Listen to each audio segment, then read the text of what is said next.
The American presidency, the highest office of the land and the leader of the free world. Slavery, the Great Depression, civil rights. Each president must rise to face the great challenge of his time or be cast out by the American people. I shall resign the presidency effective at noon tomorrow.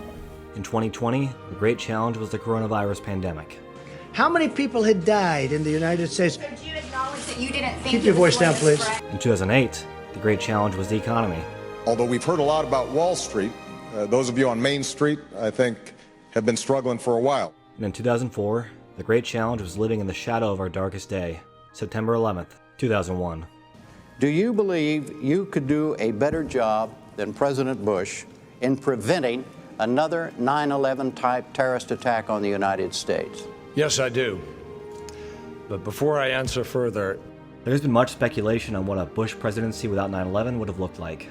If you look at the 2000 election, recount withstanding, it was rather boring. One of the biggest threats to our democracy, and that is the current campaign financing system. Most people don't remember the issues that were discussed, other than bringing decency back to the White House. The overriding issue for the religious community is the moral climate of our nation, and the things that have happened in the White House are repugnant. And that seems overshadowed in the modern day. Wrong. It's actually likely that Bush would have still pushed for intervention in Iraq even if 9/11 had not happened.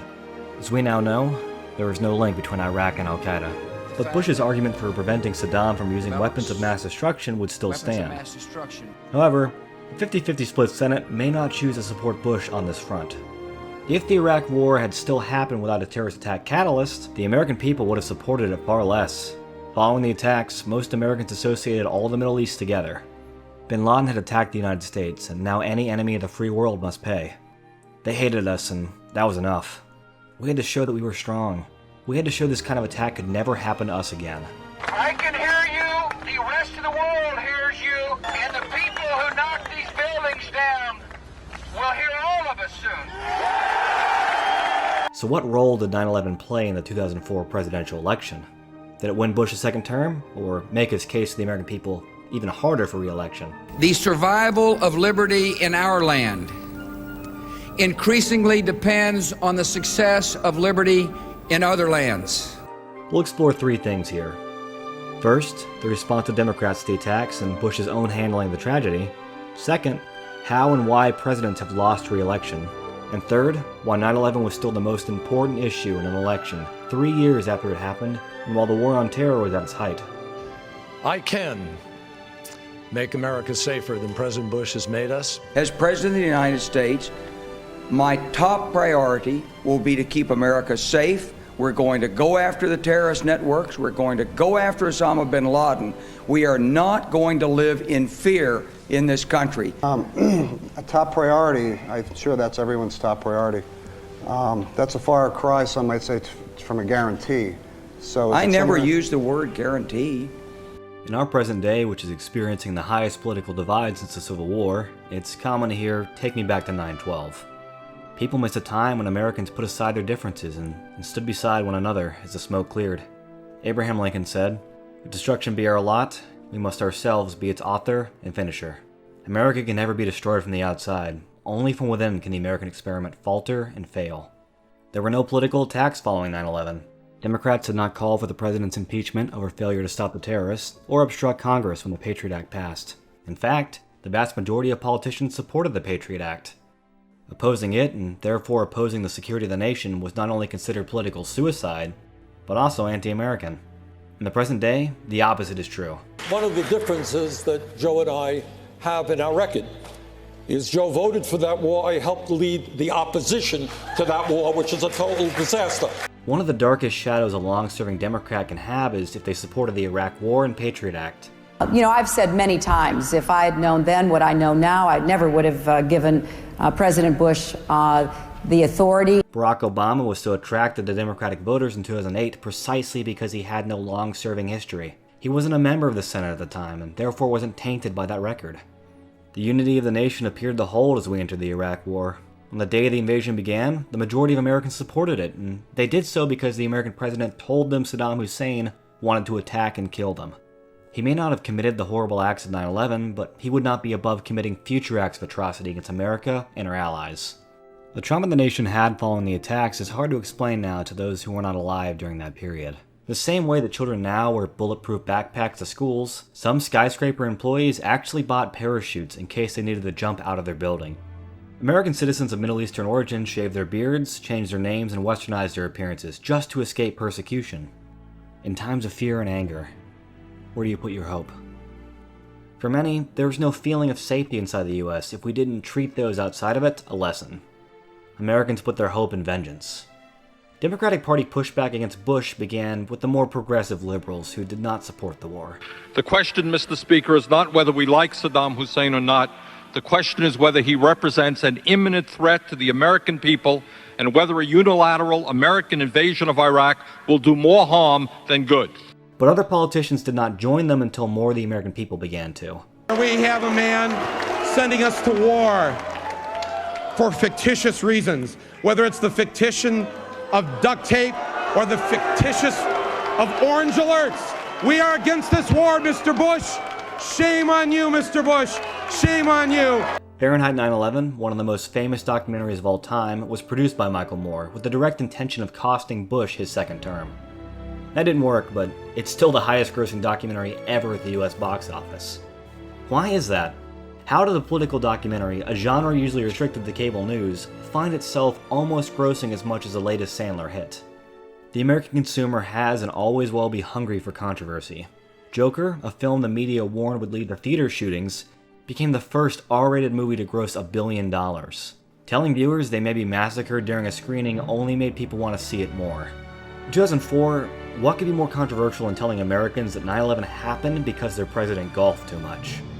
It can't honestly be said if Fahrenheit 9/11 played any role in the 2004 election. While it certainly didn't do Bush any favors, something Americans are never hungry for is a film that tells them what to do. The primary issue that Fahrenheit 9/11 faces is presenting an antagonist without any kind of hero, besides the American people, to rise up against him. The film simply says that he has to be stopped and a competent man returned to the office. So now I'm going to say something that Franklin Roosevelt could never have said in his acceptance speech. So who was that competent man the Democrats nominated? Go to johnkerry.com. John Kerry, a senator who voted in support of the war. No president who entered into a major war during his first term that would continue into his second has ever lost re-election. Americans want normalcy and security, especially during war times. For most, a second 9/11 not happening was all it took to support Bush. We were also already in Iraq, so we couldn't pull out now. That's not something America does. You can make people do anything if they're afraid. Michael Moore isn't just talking about Bush here. He's talking about his own film. The issue is that when Americans are already afraid, it's hard to make them afraid of something else. The Democrats ran on a platform of change while barely offering anything different. Without giving any real reason how, Kerry claimed he'd be better at stopping 9/11 attacks than Bush. I can make America safer than President Bush has made us. He criticized Bush's handling of the war while being one of the very people who helped start it. I think that's wrong, and I think we can do better. I have a better plan for Homeland Security. I have a better plan to be able to fight the war on terror. For Americans, do you want the guy who's kept you safe for 3 years, or the guy who says he'll keep you even safer without telling you how?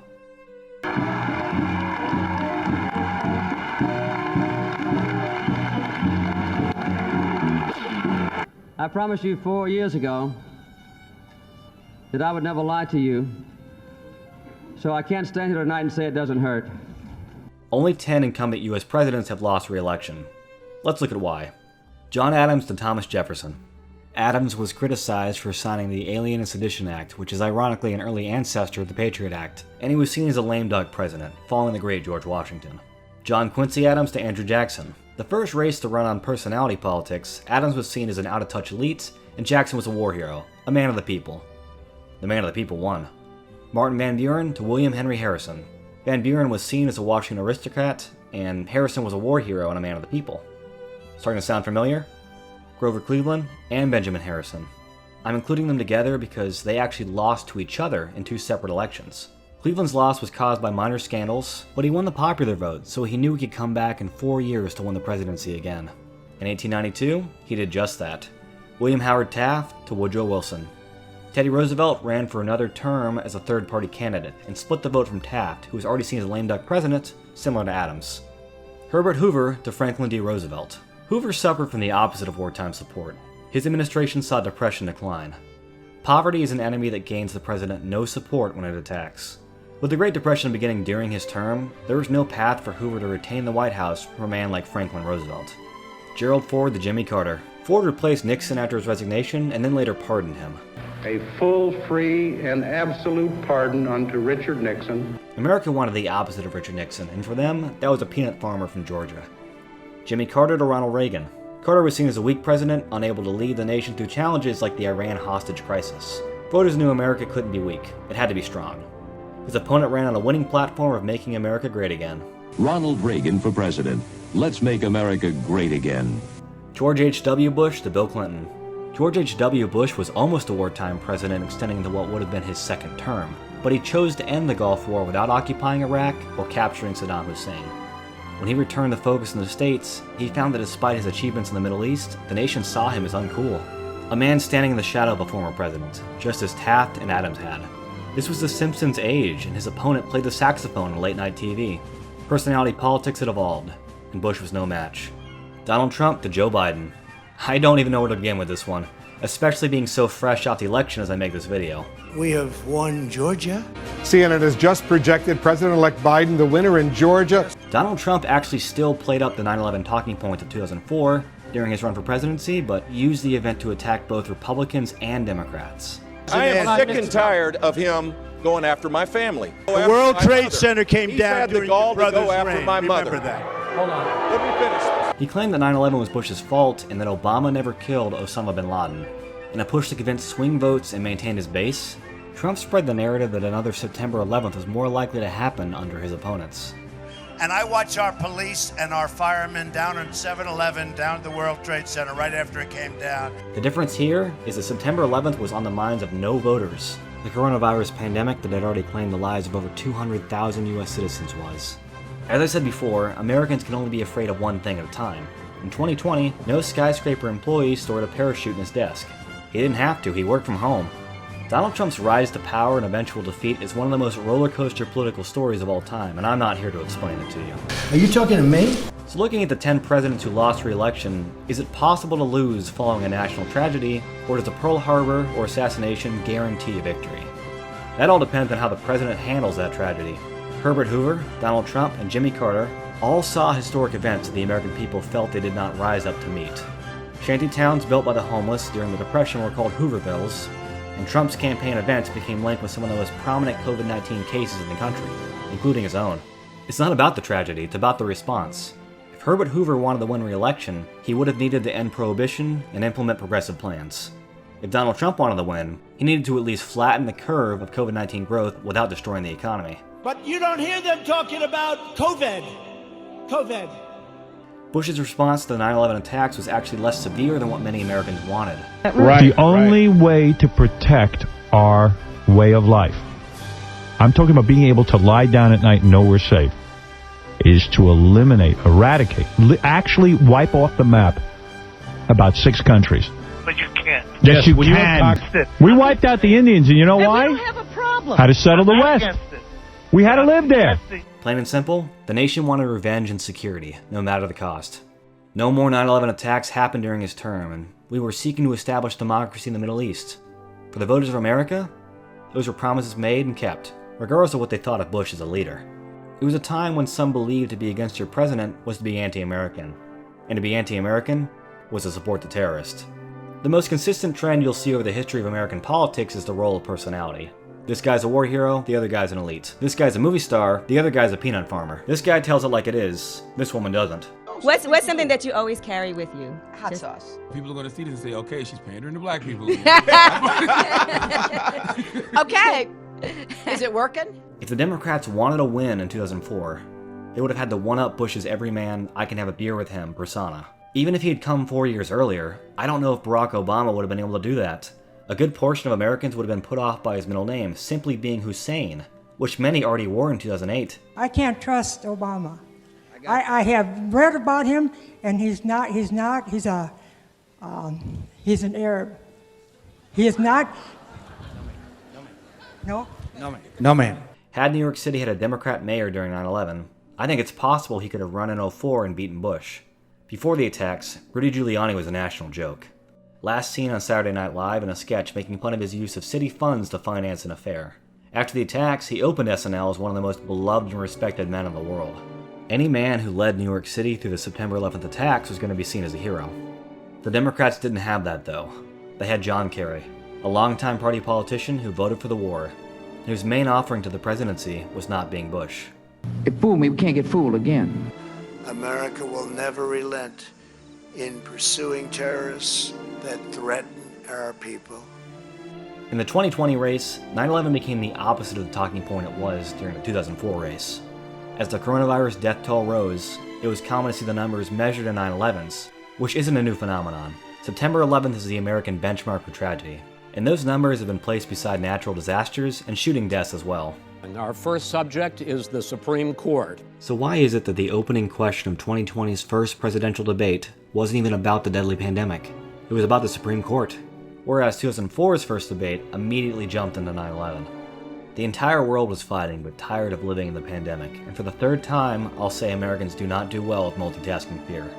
The Trump presidency seemed to have a new major historical event every week, whereas Bush's presidency opened with 9/11 and mostly focused on the war on terror, with exception to Hurricane Katrina, George Bush doesn't care about black people, and the housing and economic crisis of 2008.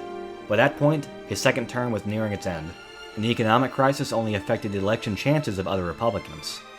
When a new threat appears, the old ones are either forgotten or resolved. The Patriot Act, the war on terror, the Department of Homeland Security, almost every further action of the Bush presidency was a response to 9/11, and that's why it was still the focus in 2004. This is not the case with any action of the Trump presidency. Can you imagine the 2020 debate opened by discussing Trump's Muslim travel ban that was achieved over 3 years prior? Will you shut up, man? In 2004, 9/11 was the topic in the mind of the American voters because it defined what it meant to be American. Our empathy and our rage set the course for the America we would come to live in and fight to protect. Future tragedies have never brought that same unity to our nation because to take a stand in the modern day is to be political. You can make people do anything if they're afraid. This statement is a double-edged sword because it's human nature to be afraid. That fear just changes with time. U.S. citizens didn't need the government to make them afraid. They already had nationwide trauma from the September 11th attacks, and many citizens were willing to sell every last freedom they had to ensure no other attack happened and that at least someone in the Middle East would pay.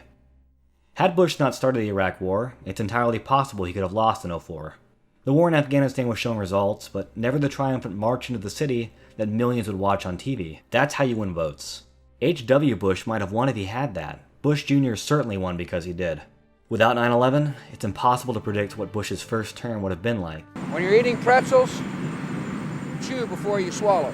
2004 would have most likely been another boring race, with John Kerry still running as another uninspiring opposition candidate. Being lectured by the president on fiscal responsibility is a little bit like Tony Soprano talking to me about law and order in this country. Should the economy be fine and no major scandals present, Bush wins re-election.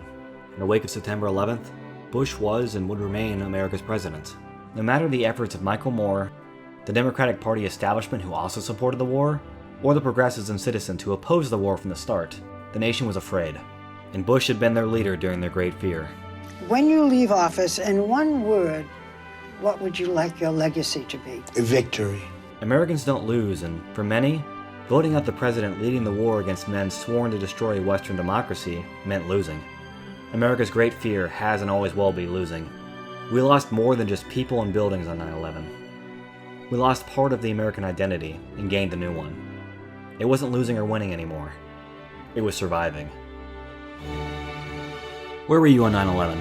American September is a documentary film project collecting stories from all over the world. Visit AmericanSeptember.com to share your story and view the memories collected so far. If you'd like to see more videos on 9/11 history and its impact in culture, please subscribe to the channel.